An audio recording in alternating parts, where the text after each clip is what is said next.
Salam sejahtera bagi kita sekalian. Bapak, Ibu, Saudara, sebelum kita membaca firman dan merenungkan kebenarannya, mari terlebih dahulu kita berdoa. Bapa kami yang di surga, kami sangat bersyukur hari ini untuk kesempatan kembali membaca firman Tuhan dan merenungkan kebenarannya.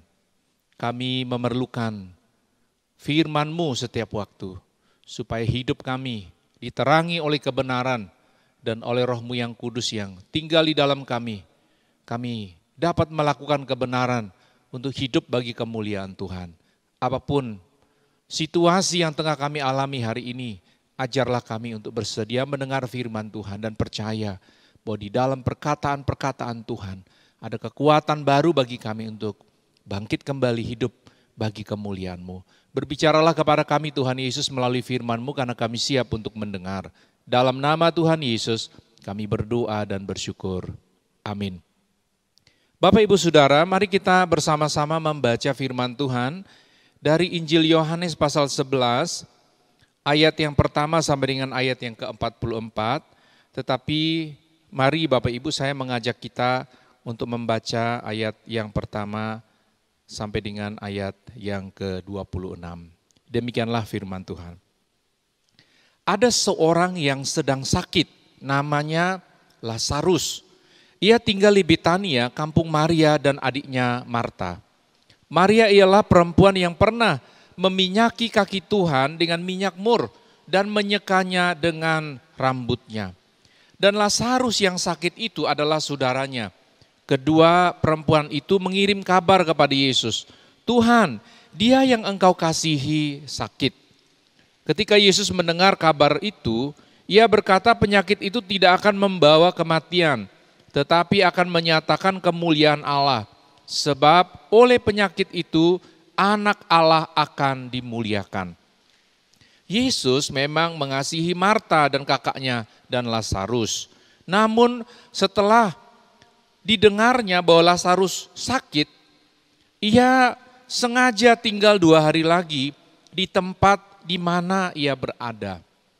Tetapi sesudah itu ia berkata kepada murid-muridnya, "Mari kita kembali ke Yudea." Murid-murid itu berkata kepadanya, "Rabi, baru-baru ini orang-orang Yahudi mencoba melempari engkau. Masih maukah engkau kembali ke sana?" Jawab Yesus, "Bukankah ada 12 jam dalam satu hari? Siapa yang berjalan pada siang hari, kakinya tidak terantuk, karena ia melihat terang dunia ini. Tetapi jikalau seorang berjalan pada malam hari, kakinya terantuk karena terang tidak ada di dalam dirinya." Demikianlah perkataannya, dan sesudah itu ia berkata kepada mereka, "Lazarus saudara kita telah tertidur, tetapi aku pergi ke sana untuk membangunkan dia dari tidurnya." Maka kata murid-murid itu kepadanya, "Tuhan, jikalau ia tertidur, ia akan sembuh." Tetapi maksud Yesus ialah tertidur dalam arti mati. Sedangkan sangka mereka, Yesus berkata tentang tertidur dalam arti biasa. Karena itu Yesus berkata dengan terus terang, "Lazarus sudah mati. Tetapi syukurlah aku tidak hadir pada waktu itu. Sebab demikian lebih baik bagimu, supaya kamu dapat belajar percaya. Marilah kita pergi sekarang kepadanya." Lalu Thomas yang disebut Didimus berkata kepada teman-temannya, yaitu murid-murid yang lain, "Marilah kita pergi juga untuk mati bersama-sama dengan dia." Maka ketika Yesus tiba, didapatinya Lazarus telah 4 hari terbaring di dalam kubur. Betania terletak dekat Yerusalem, kira-kira 2 mil jauhnya. Di situ banyak orang Yahudi telah datang kepada Marta dan Maria untuk menghibur mereka berhubung dengan kematian saudaranya. Ketika Marta mendengar bahwa Yesus datang, ia pergi mendapatkannya, tetapi Maria tinggal di rumah. Maka kata Marta kepada Yesus, "Tuhan, sekiranya Engkau ada di sini, saudaraku pasti tidak mati. Tetapi sekarang pun aku tahu bahwa Allah akan memberikan kepadamu segala sesuatu yang engkau minta kepadaku." Kata Yesus kepada Marta, "Saudaramu akan bangkit." Kata Marta kepadanya, "Aku tahu bahwa ia akan bangkit pada waktu orang-orang bangkit pada akhir zaman. Jawab Yesus, akulah kebangkitan dan hidup. Barang siapa percaya kepadaku, ia akan hidup walaupun ia sudah mati. Dan setiap orang yang hidup dan yang percaya kepadaku tidak akan mati selama-lamanya. Percayakah engkau akan hal ini? Bapak Ibu Saudara, berbahagialah setiap orang yang mendengar firman dan melakukannya di dalam kehidupan. Dan saya dapat pastikan bahwa itu adalah Bapak Ibu saya dan kita sekalian. Bapak Ibu Saudara, tema kita di sepanjang bulan Juni dan Juli adalah pernyataan-pernyataan Yesus tentang dirinya. Dan di bulan Juli ini Bapak Ibu, pada minggu yang kedua ini tema kita adalah akulah kebangkitan dan hidup. Yesus berkata, akulah kebangkitan dan hidup. Bapak Ibu Saudara sekalian, kisah ini dimulai ketika ada kabar bahwa seorang yang bernama Lazarus yang tinggal di Betania, kampung Maria dan Marta, yang adalah orang-orang yang sangat dekat dengan Tuhan Yesus, sakit. Jadi Lazarus sakit. Bapak Ibu Saudara, persoalannya adalah bahwa ketika Yesus mendengar bahwa Lazarus sakit dan harapan dari kedua saudara perempuan itu adalah supaya Tuhan Yesus datang dan menyembuhkannya. Dalam ayat 3 dikatakan dan Lazarus yang sakit itu adalah saudaranya. Kedua perempuan itu mengirim kabar kepada Yesus, Tuhan, dia yang engkau kasihi sakit. Jadi kalau sudah mengirim kabar seperti ini, pasti Bapak Ibu ya, kabar ini zaman dulu dikirimkan tidak pakai telegram. Ya, dulu pernah ya zaman telegram. Tidak juga lewat pesan WA ya. Tidak juga melalui telepon langsung. Ini pasti ada orang yang datang menyampaikan pesan dari Marta dan Maria supaya Yesus datang. Dalam pikiran mereka, Lazarus ini kan orang yang dekat dengan Yesus. Dia disayangi, pastilah kalau Yesus tahu dia sakit, pasti akan datang secepat mungkin begitu ya. Tapi ternyata Bapak Ibu di dalam ayat yang keempat, waktu Yesus mendengar kabar tersebut, dia memberi kepastian bahwa penyakit itu tidak akan membawa kematian, tetapi akan menyatakan kemuliaan Allah, sebab oleh penyakit itu anak Allah akan dimuliakan. Jadi Bapak Ibu ini ada penjelasan, Yesus katakan penyakit ini nanti enggak bawa kematian, justru nanti membawa kemuliaan bagi siapa? Bukan untuk Lazarus ya, tetapi bahwa anak Allah akan dimuliakan. Maksudnya Yesus sebagai pribadi, Allah menjadi manusia, pribadi anak. Nanti lewat peristiwa ini nanti akan dimuliakan. Jadi Bapak Ibu, semua peristiwa mujizat di dalam Injil atau juga dalam pengalaman orang percaya haruslah membawa hormat dan kemuliaan bagi Yesus. Ya. Dalam ayat yang kelima, ada catatan kembali dari Injil Yohanes mengatakan bahwa Yesus memang mengasihi Marta dan kakaknya dan Lazarus. Tapi dalam ayat 6 agak berbeda. Namun setelah didengarnya bahwa Lazarus sakit, ia sengaja tinggal 2 hari lagi di tempat di mana ia berada. Bapak Ibu, kalau kita membaca ini, kita kalau tidak tahu endingnya, tidak tahu happy ending begitu ya, kita pasti kesel sekali. Gimana ini? Katanya berkuasa, katanya bisa menyembuhkan. Tapi kok dengar kabar malah sengaja gitu ya, sengaja 2 hari memperpanjang ya, memperpanjang waktu di tempat lain. Sehingga apa yang terjadi Bapak Ibu? Di dalam ayat yang ke-11 dikatakan, demikianlah perkataannya dan sesudah itu ia berkata kepada mereka, Lazarus saudara kita telah tertidur, tetapi aku pergi ke sana untuk membangunkan dia dari tidurnya. Namun kata murid-murid itu kepadanya, Tuhan jikalau ia tertidur, ia akan sembuh. Jadi setelah 2 hari itu Yesus bilang, saudara kita Lazarus itu tertidur ya. Jadi aku akan pergi membangunkan dia dari tidurnya. Jadi para murid pikir, wah ini Ya kalau hanya tidur-tidur karena sakit mungkin ya, mungkin demam-demam, mungkin tidak ada daya karena sudah berapa lama sakit ya, lemes begitu. Ya nanti Yesus datang kasih bangun ya. Tapi dalam ayat 13 disebutkan, tetapi maksud Yesus ialah tertidur dalam arti mati. Sedangkan sangka mereka Yesus berbicara tentang tertidur dalam arti biasa. Karena itu Yesus berkata dengan terus terang, Lazarus sudah mati. Nah, mungkin para murid bisa aja bilang, loh maksud mati? Aduh sudah mati, terlambat begitu ya. Untuk apa lagi datang? Lagi pula bahaya kalau ke sana nanti ada peristiwa mereka pernah dilempari dengan batu. Jadi ini bahaya sekali, ngapain ini bahaya kata mereka. Tapi Bapak Ibu dalam ayat yang ke-14, ayat 15, Yesus menunjukkan bahwa ada manfaat dari peristiwa yang dianggap terlambat ini. Yesus berkata, tetapi syukurlah aku tidak hadir pada waktu itu, sebab demikian lebih baik bagimu supaya kamu dapat belajar percaya. Marilah kita pergi sekarang kepadanya.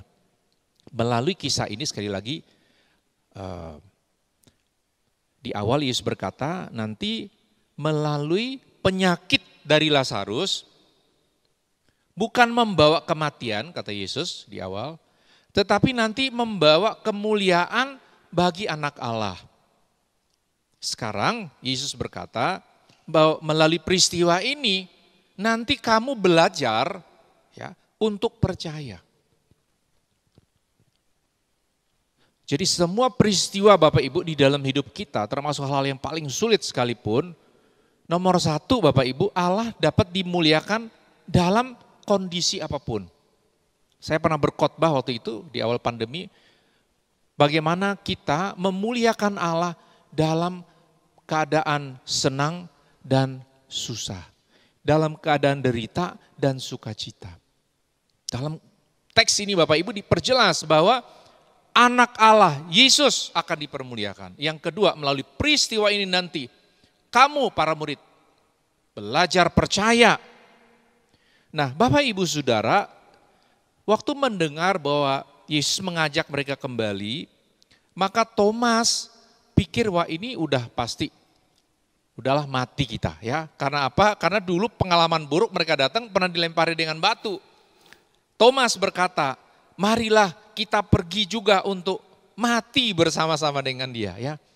Jadi Bapak Ibu kalau kita membaca kisah para murid, selain Simon Petrus yang selalu menunjukkan keberaniannya dan sikap yang cepat dan tegas begitu, ada juga Thomas Bapak Ibu ya. Dan ini kalau kita membaca kisah ini kita yakin ini memang dia bicara sungguh-sungguh ya. Kadang-kadang kita menganggap remeh para murid, cuma ngomong. Bapak Ibu tidak. Orang-orang ini mengikuti Yesus dalam keyakinan penuh kepada Yesus. Waktu mereka menyatakan komitmen, itu memang benar, tetapi soal nanti dia gagal atau tidak Bapak Ibu kita tahu ini hal yang berbeda. Nah Thomas di sini dia bilang sudah kita pergi saja untuk mati bersama-sama dengan dia. Pada waktu mereka sampai Bapak Ibu di Betania, maka Lazarus ternyata sudah 4 hari berbaring di dalam kubur. 4 hari dalam kubur. Betania terletak dekat Yerusalem, kira-kira 2 mil jauhnya. Di situ banyak orang Yahudi telah datang kepada Marta dan Maria untuk menghibur mereka berhubung dengan kematian saudaranya. Jadi Bapak Ibu waktu banyak orang menghibur begitu, Maria mendengar bahwa Yesus sudah datang, ayat 20. Jadi dia pergi mendapatkan Yesus. Kita selalu kalau membaca kisah mengenai Maria dan Marta, itu Marta orangnya cepat mengambil keputusan ya. Jadi dia waktu dengar Yesus datang, dia datang ya. Dia tidak menunggu. Maria tinggal di rumah. Kalau Marta dia langsung datang ya. Ayat 21, maka kata Marta kepada Yesus, Tuhan sekiranya engkau ada di sini, saudaraku pasti tidak mati. Tetapi sekarang pun aku tahu bahwa Allah akan memberikan kepadamu segala sesuatu yang engkau minta kepadanya. Jadi satu sisi Marta kecewa, tapi juga dia orang yang sangat realistis ya.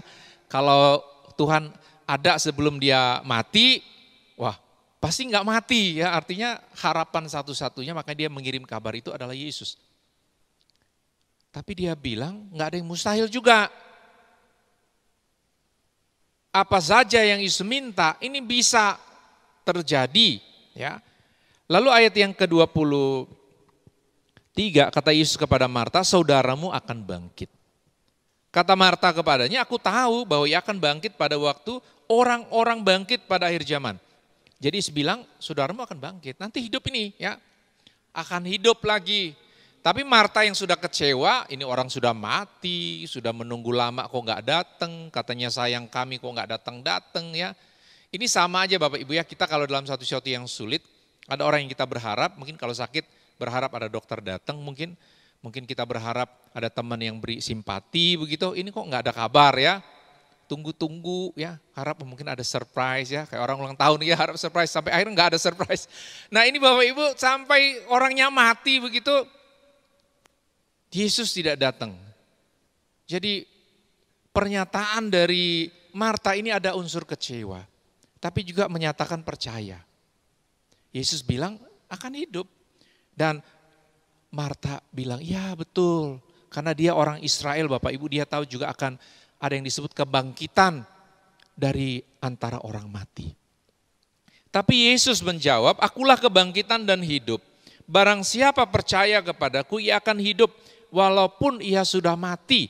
Dan setiap orang yang hidup dan yang percaya kepadaku tidak akan mati selama-lamanya. Percayakah engkau akan hal ini? Dan waktu Yesus ingin menegaskan kembali bahwa saudaranya pasti bangkit, Yesus memberi kepada kita pernyataan tentang siapa dirinya, siapa Yesus yang sesungguhnya. Yesus memproklamirkan, Yesus menyatakan dengan tegas bahwa Yesus adalah kebangkitan dan hidup. Barang siapa percaya kepadaku ia akan hidup walaupun ia sudah mati. Bapak Ibu, pernyataan Yesus ini menegaskan kepada kita bahwa bukan soal dia kemudian membangkitkan Lazarus yang mati hidup. Tapi Yesus juga menunjukkan hakikat dirinya bahwa dia adalah pribadi yang memiliki kuasa atas kehidupan. Bapak Ibu, manusia mungkin bisa membunuh sesamanya, tetapi tidak bisa menghidupkan. Bapak Ibu ya kalau ada lalat nyamuk terbang begitu, ya, Bapak Ibu tepuk begitu, mati enggak? Iya kalau kena mati kan, kalau enggak ya enggak kena ya, belum tentu mati ya. Semut aja kita injak-injak belum tentu mati Bapak Ibu ya, paling dia goyang-goyang sedikit terus jalan lagi ya. Bapak Ibu kita bisa membunuh binatang, bahkan membunuh manusia, tetapi kita tidak memiliki kuasa untuk membangkitkan. Di sini Yesus mengatakan, akulah kebangkitan dan hidup. Kita tahu yang dapat memberi pencipta hidup, pemelihara hidup, hanyalah Allah. Jadi pada waktu Yesus mengatakan akulah kebangkitan dan hidup, dia sedang menyatakan bahwa adalah pribadi Allah itu sendiri. Karena itu Bapak Ibu Saudara, dengan melihat kisah Lazarus dibangkit dan pernyataan Yesus tentang dirinya, sudah sangat tegas di sini Bapak Ibu, bahwa Yesus adalah pribadi anak, pribadi Allah yang menjadi manusia. Bapak Ibu Saudara, kita melihat ending dari peristiwa ini. Di dalam ayat 30 dikatakan, setibanya Maria di tempat Yesus berada dan melihat dia, tersungkurlah ia di depan kakinya dan berkata kepadanya, Tuhan, sekiranya engkau ada di sini, saudaraku pasti tidak mati. Ketika Yesus melihat Maria menangis dan juga orang-orang Yahudi yang datang bersama-sama dengan dia, maka masgullah hatinya, ia sangat terharu dan berkata, di manakah dia kamu baringkan? Jawab mereka, Tuhan, marilah dan lihatlah. Maka menangislah Yesus. Kata orang-orang Yahudi, lihat betapa kasihnya kepadanya. Tetapi beberapa orang diantaranya berkata, ia yang memelekkan mata orang buta, tidak sanggupkah ia bertindak sehingga orang ini tidak mati? Maka masgullah pula hati Yesus, lalu ia pergi ke kubur itu. Kubur itu adalah sebuah gua yang ditutup dengan batu. Kata Yesus, angkatlah batu itu. Marta, saudara orang yang meninggal itu berkata kepadanya, Tuhan, ia sudah berbau, sebab sudah 4 hari ia mati. Jawab Yesus, bukankah sudah kukatakan kepadamu, jikalau engkau percaya, engkau akan melihat kemuliaan Allah. Maka mereka mengangkat batu itu, lalu Yesus menengadah ke atas dan berkata, Bapa, aku mengucap syukur kepadamu karena engkau telah mendengarkan aku. Aku tahu bahwa engkau selalu mendengarkan aku, tetapi oleh karena orang banyak yang berdiri di sini mengelilingi aku mengatakan supaya mereka percaya bahwa engkaulah yang telah mengutus aku. Dan sesudah berkata demikian, berserulah ia dengan suara keras, Lazarus, marilah keluar. Orang yang telah mati itu datang keluar. Kaki dan tangannya masih terikat dengan kain kapan dan mukanya tertutup dengan kain peluh. Kata Yesus kepada mereka, bukalah kain-kain itu dan biarkan ia pergi. Bapak Ibu, kalau kita membayangkan peristiwa ini dalam situasi yang sama seperti Maria dan Marta, ini pastilah satu ending di luar dugaan, bukan? Bagaimana Yesus memanggil Lazarus keluar dari kubur. Dan firman Tuhan mencatat Bapak Ibu ya, kalau kita mungkin didramatisir gitu, dua kemungkinan Bapak Ibu ya, tergantung musiknya. Jadi ada orang mati begitu, masih ada kain kapan. Itu dikatakan tadi kalau kita ayat 40, orang yang telah mati itu datang keluar, kaki dan tangannya masih terikat dengan kain kapan dan mukanya tertutup dengan kain peluh. Waduh, kalau dibikin musik serem begitu, horor banget ya. Waduh, mayat berjalan begitu. Nah, tapi ini Bapak Ibu, saya yakin peristiwanya menjadi sebuah peristiwa yang mulia. Di mana keagungan Allah dinyatakan melalui peristiwa di mana orang mati dibangkitkan. Bapak Ibu, ini bukan jenazah berjalan Bapak Ibu ya, ini bukan orang mati berjalan, ini orang hidup Bapak Ibu ya.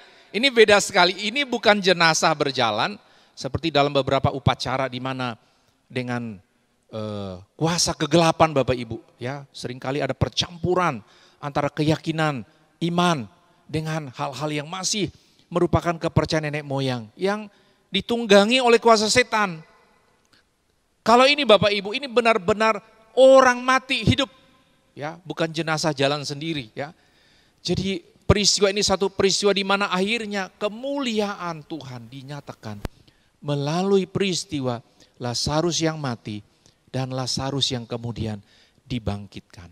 Bapak Ibu Saudara, Yesus sudah berkata, akulah kebangkitan dan hidup. Kita orang yang telah percaya kepada Yesus, kita telah mendapat jaminan yang sama bahwa kalau kita percaya Yesus, dosa-dosa kita telah diampuni. Maka Bapak Ibu, walaupun kita suatu waktu akan mati, ada jaminan Bapak Ibu, ia akan hidup walaupun ia sudah mati. Dan setiap orang yang hidup dan yang percaya kepadaku tidak akan mati selama-lamanya. Bapak Ibu Saudara, saya membaca bagi kita dari 1 Tesalonika pasal 4 ayat 13 sampai dengan ayat yang ke-18. 1 Tesalonika pasal 4 ayat 13 sampai dengan ayat yang ke-18.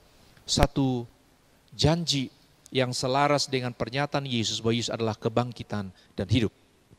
Demikianlah firman Tuhan. Selanjutnya kami tidak mau saudara-saudara bahwa kamu tidak mengetahui tentang mereka yang meninggal, supaya kamu jangan berduka cita seperti orang-orang lain yang tidak mempunyai pengharapan. Karena jikalau kita percaya bahwa Yesus telah mati dan telah bangkit, maka kita percaya juga bahwa mereka yang telah meninggal dalam Yesus akan dikumpulkan Allah bersama-sama dengan Dia. Ini kami katakan kepadamu dengan firman Tuhan. Kita yang hidup, yang masih tinggal, sampai kedatangan Tuhan sekali-kali tidak akan mendahului mereka yang telah meninggal. Sebab pada waktu tanda diberi, yaitu pada waktu penghulu malaikat berseru dan sangkakala Allah berbunyi, maka Tuhan sendiri akan turun dari surga, dan mereka yang mati dalam Kristus akan lebih dahulu bangkit. Sesudah itu kita yang hidup, yang masih tinggal, akan diangkat bersama-sama dengan mereka dalam awan menyongsong Tuhan di angkasa. Demikianlah kita akan selama-lamanya bersama-sama dengan Tuhan.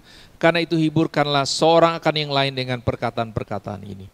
Bapak Ibu, Yesus sudah berkata, akulah kebangkitan dan hidup. Waktu seseorang percaya kepada Yesus, ia telah memperoleh hidup yang kekal. Dosa-dosanya diampuni. Dan surga dijamin. Belum mati, tetapi Roh Kudus memeteraikan keselamatan sebagai jaminan sebelum memperoleh semuanya penggenapan dalam kemuliaan surga. Tetapi Bapak Ibu, kita hidup di dalam dunia, hidup kita bahkan mati bukanlah misteri. Memang betul kita tidak tahu kapan kita akan meninggal, berapa lama kita akan hidup, bagaimana cara kita akan mati. Tetapi hidup setelah kematian Bapak Ibu bukanlah satu misteri untuk orang percaya.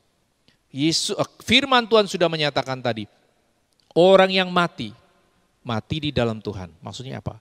Mati dalam iman kepada Yesus. Yang sampai akhir hidupnya dia adalah orang percaya Yesus. Orang yang mati di dalam Yesus, firman Tuhan berkata, akan dikumpulkan Allah bersama-sama dengan dia. Bapak Ibu, secara roh pada saat seseorang mati, maka rohnya kembali kepada Allah yang menciptakan. Kalau dia percaya sudah masuk dalam kemuliaan surga. Orang yang tidak percaya Yesus masuk dalam penghukuman. Tetapi ada janji Bapak Ibu, bahwa suatu waktu pada saat tanda diberi, yaitu penghulu malaikat berseru dan sangkakala Allah berbunyi. Pada akhir zaman Bapak Ibu, maka Tuhan sendiri, siapa? Yesus sendiri akan turun dari surga. Yesus, Allah menjadi manusia. 2000 tahun yang lalu Bapak Ibu menjadi sama dengan kita. Dia korban ganti kita di kayu salib. Hari ketiga bangkit. Dan pada hari ke-40 dia kembali ke surga. Dari surga ke dunia, dari dunia kembali ke surga. Suatu waktu Bapak Ibu, Yesus datang yang kedua kali. Dari mana Bapak Ibu? Dia menyatakan dirinya di awan-awan. Turun dari surga. Menggambarkan Yesus adalah pemilik surga. Dan pada waktu dia menampakkan diri Bapak Ibu, firman Tuhan berkata, orang yang mati di dalam Kristus akan lebih dahulu bangkit. Jadi orang mati sesuai firman Tuhan katakan, dibangkitkan. Orang yang masih hidup diubah dalam sekejap mata, dapat tubuh kemuliaan. Bapak Ibu Saudara, karena itulah di tengah kesusahan hidup, tangisan oleh karena duka cita, dan kesusahan hati kita oleh karena kekasih-kekasih kita yang dipanggil oleh Tuhan, termasuk dalam pandemi ini, di mana bahkan kita mungkin tidak bisa mengikuti pemakaman seperti biasa. Kita tidak bisa menyatakan simpati seperti biasa, mungkin dengan pelukan, dengan touching. Bahkan kita tidak bisa duduk berdekatan untuk menyatakan betapa kita sangat berduka. Bahkan kita mungkin tidak bisa melakukan hal-hal yang kita harapkan bisa kita lakukan untuk seseorang yang kita hargai dan kasihi di saat ia meninggal. Bapak Ibu Saudara, jangan lupa Yesus sudah berkata, akulah kebangkitan dan hidup.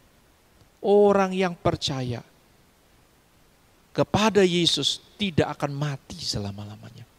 Dibangkitkan, diberi tubuh kemuliaan.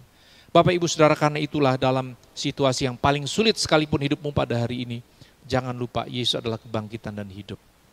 Kalau engkau sudah percaya kepada Yesus, percayalah juga bahwa ada pengharapan tentang surga dan kebangkitan dari antara orang mati. Tetapi jikalau ada saudara-saudara kita yang meninggal di dalam Tuhan Bapak Ibu, kita boleh bersedih, kita boleh berduka, kita boleh meratap, tapi jangan kita lupa akan pengharapan yang memang Allah telah janjikan, bahwa tujuan akhir hidup kita adalah surga. Tujuan akhir hidup kita adalah untuk hidup bersama-sama dengan Yesus dalam kekekalan. Dunia ini bukanlah tempat terakhir. Dan pekuburan pemakaman bukanlah tempat beristirahat terakhir. Kita akan berakhir di dalam kekekalan.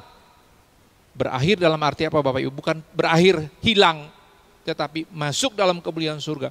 Hidup dalam kemuliaan bersama-sama dengan Allah, pencipta hidup kita. Mari kita berdoa.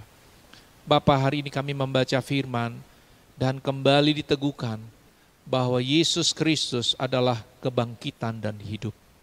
Bahwa jaminan orang percaya waktu mati ada harapan dibangkitkan, diberi tubuh kemuliaan. Orang berdosa, mati di dalam dosa, dapat hidup yang baru. Untuk orang-orang yang tidak ada harapan seperti kamilah,